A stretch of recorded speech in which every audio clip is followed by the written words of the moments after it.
I have learned from my friends at VCU Department of Gerontology, whose thoughtful consideration helped us shape our survey questions, that the way we think and the way we talk about aging can create real barriers to our own health. Words matter, and thoughts matter. And so often we don't realize the way our own words and thoughts perpetuate harmful stereotypes and prevent us from living fully into our own elderhood. Dr. Ann Welleford, chair of VCU's Department of Gerontology, is here to share her insights. And by the way, I'll embarrass her by saying this, but on Monday evening, a few of us from Westminster Canterbury were present at Virginia Center for Inclusive Communities dinner, where Dr. Welleford was honored with that organization's Humanitarian Award, and it was very well deserved. So thank you so much for speaking here today, Anne, and please help us disrupt ageism together. Welcome, Anne.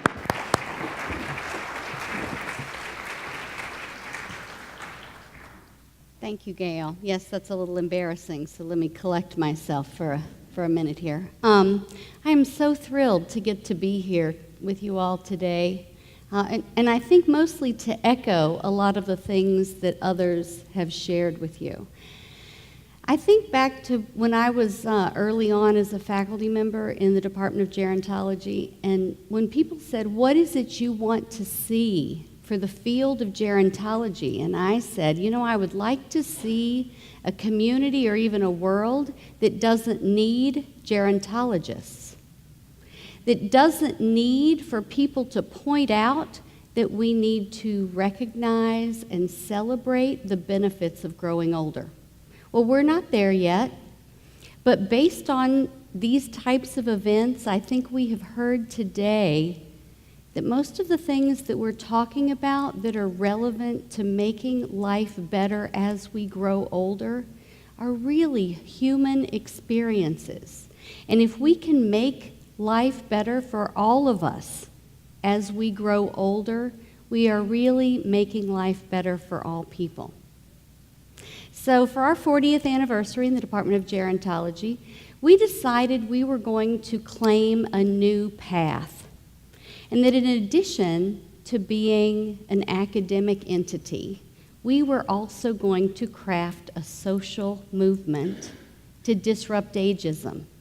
Because it does not matter what type of policies that you create, or what kind of programs that you develop, or what kind of services you deliver, if they are grounded in an ageist and paternalistic mindset, it won't matter.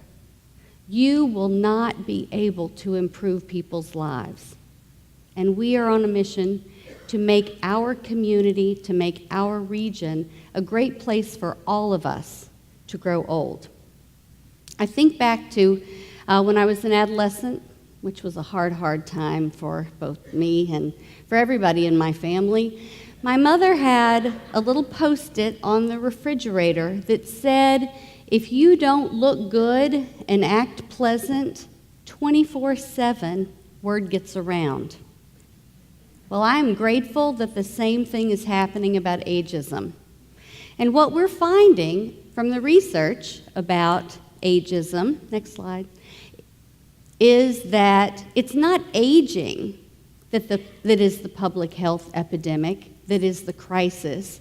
It's about ageism.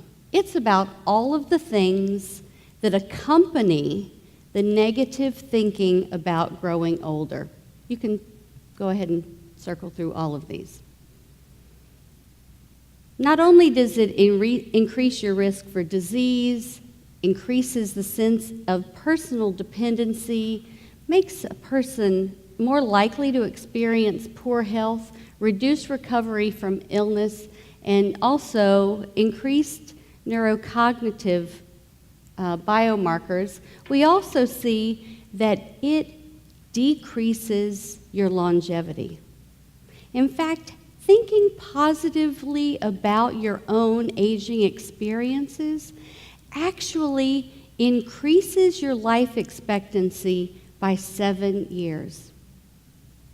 Right? Now, if you look at this reference here, you see this is something, 2005, 2002, this is something that gerontologists have known for a while. However, our communities have not caught up with what we know as academics, and let me personally apologize for that. Because we need to be loud and proud about that message.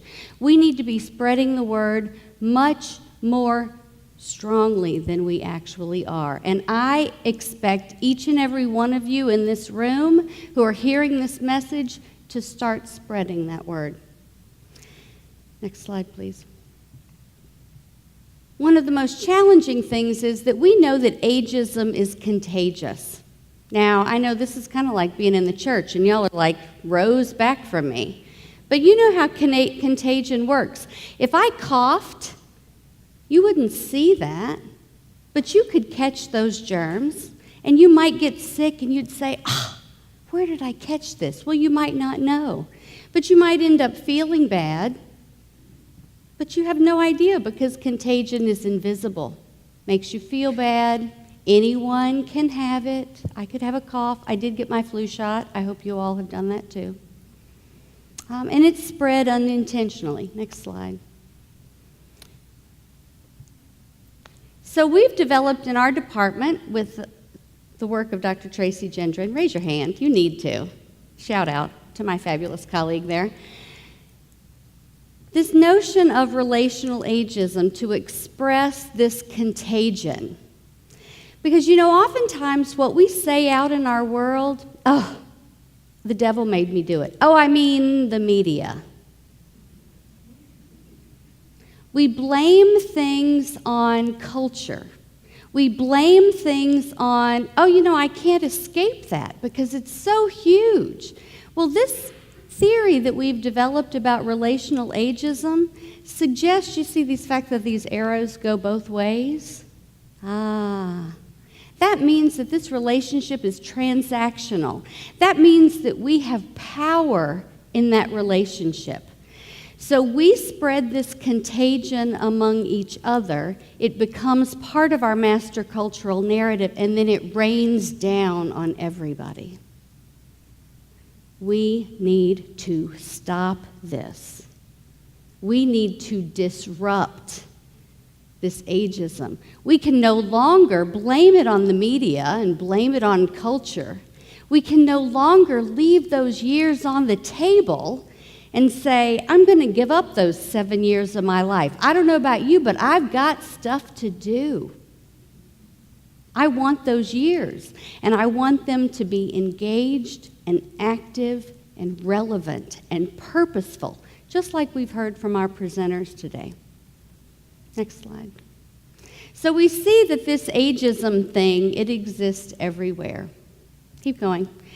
We see it at the person level in comments that people make when they say things like Band-Aid words. I'm not old, I'm just mature. I'm just seasoned. I'm just vintage. That is not okay. We need to step back and reclaim words like old, like senior, like elder, like crone, like geezer, and say, these are great words. Next time you feel compelled to say, I forgot my keys, I'm having a senior moment, I want you to strike your best power pose and say, I am having a senior moment. Because there are so many beneficial things about metacognition and integrative thought and biohemispheric thinking that you gain from those senior moments that are so much more important than losing your keys. Everybody loses their keys. That's not a thing in the world. Don't blame that on growing older. Blame it on your full brain and celebrate that. Thank you. All right? So Melissa Andrews already talked about how hard it is to find a business card. A greeting card. Talk about something we need to disrupt. Talk about something that we should not stand for anymore. This also happens in the individual social space. When a person greets an older woman and says, "Good morning, young lady," that is not okay. That is not okay. First of all, that labeling is unnecessary. And second of all, it's suggesting that that person should prefer to be young than to be old. That is not okay. That is marginalizing. All right, I feel the same way. I'm so glad that this was brought up by John earlier about this notion about age-friendly communities. The fact that we even have words like age-friendly community means that our communities are not friendly to aging. The fact that we need that kind of language is kind of a battle cry as far as I'm concerned. But it continues to promote that siloing. Right? It continues to separate people out rather than using language, as John pointed out, that is inclusive. In fact, Dr. Gendron led a research project this summer that some of our students and community partners participated in about the idea of what do we want to use, because I'm not here to be the language police. I really don't want to do that. That's not fun. People stop inviting you to dinner parties if you're just constantly calling people out on their language. But what we found was that people in our older age group now said that these words like age-friendly was off-putting.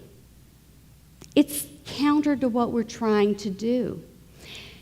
But to be inclusive, as we've said, if we can make our communities a great place for all people to grow older, that means all of us, then we're making it better for all people. That's about being inclusive. That's not about siloing people based on their age, based on their chronology, based on their ability. That's not the point. Next slide. Has anybody ever heard anybody say that word silver tsunami? I have palpitations when I hear people talk about, equate this blessing of longevity to a natural disaster. People should be ashamed of themselves. And if you hear it, I hope you tell them that I said so. Please give them my phone number, my email address. I want to talk to them because that is horrifying. That is not how I was raised. I was raised better than that, and I expect that you all were too, that we do not disrespect the people who came before us. And by thinking of that as a natural disaster, not okay, And once you know better, you do better. Another indication of this is the anti-aging industry. Most of the things that we know that actually promote aging well and optimal aging, they don't actually cost anything. They're things like walking and natural physical activity and healthy diets. Anti-aging industries and the whole anti-aging business, they are making money on people feeling less than, on people feeling unworthy, and in this particular case, feeling unworthy because of our age. That is not okay. It's not okay. And we need to stop things, stand out against things that are not okay. Next slide. So what do we do about it? There you go. Take a minute. Don't just jump in when somebody says, "Oh, happy 29th birthday again. Oh, you look great for your age." Right? Don't just jump in.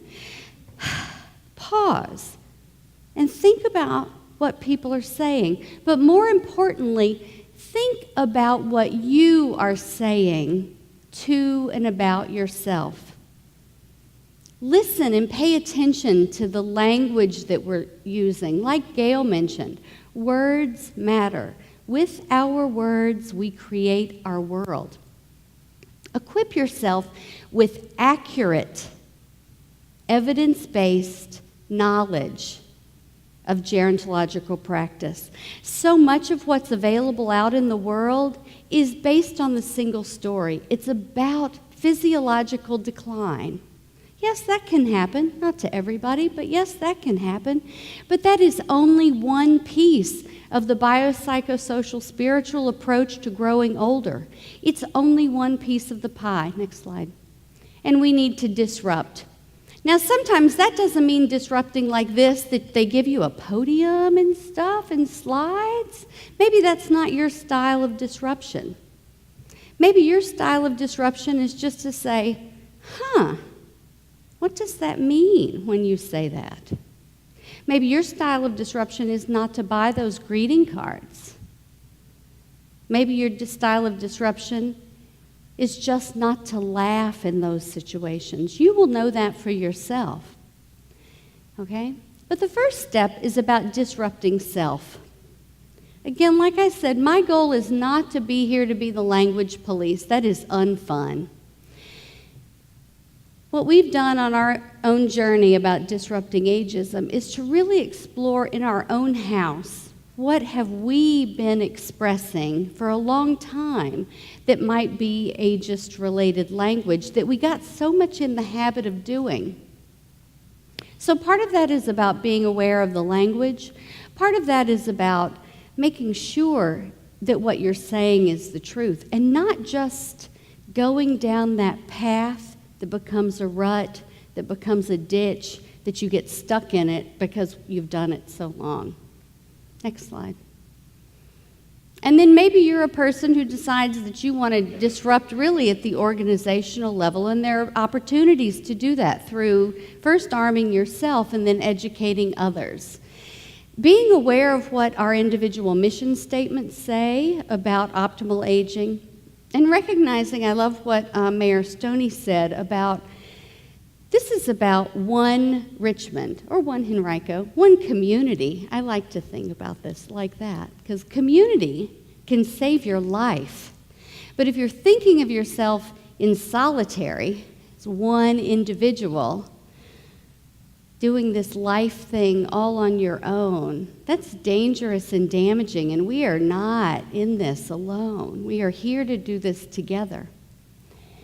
Successful aging or optimal aging, whatever language you want to use for that, is about communities coming around to each other and supporting all people together. And supporting opportunities for interdependence. That independence idea, that's a myth. There's no such thing as independence. None of us are independent from each other.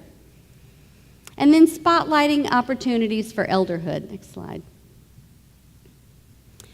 Elderhood is the phase beyond adulthood. How many of you even realized that there was a phase beyond adulthood? There was something to eagerly embrace and anticipate. This is something to look forward to because it's an opportunity for wisdom giving, for peacemaking, and for legacy creation. And there is no time more important for these characteristics ever before in our history than right now. We need elderhood. We need people who are willing to embrace these traits and characteristics of elderhood and relinquish some of that hierarchical demand and glorification of busy, and committee meetings that are so rampant in adulthood. This is a thing to look forward to.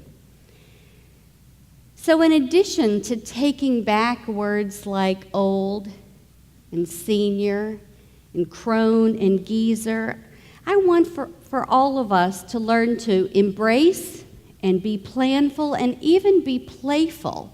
Remember times in your life when you said, I can't wait to do this. I can't wait to do this. I want us to think about our elderhood that way. And recognize that there is no such thing of the single story of growing older. I want you to reject that, just flat out, that all old people are this, or aging is this.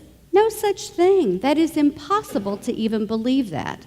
And that just like any other phase of the lifespan, late life, elderhood, is no better, it is no worse, and it is largely up to your own design.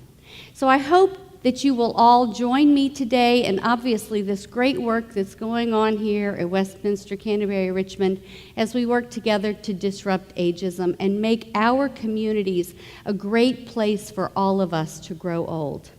Thank you very much for being here.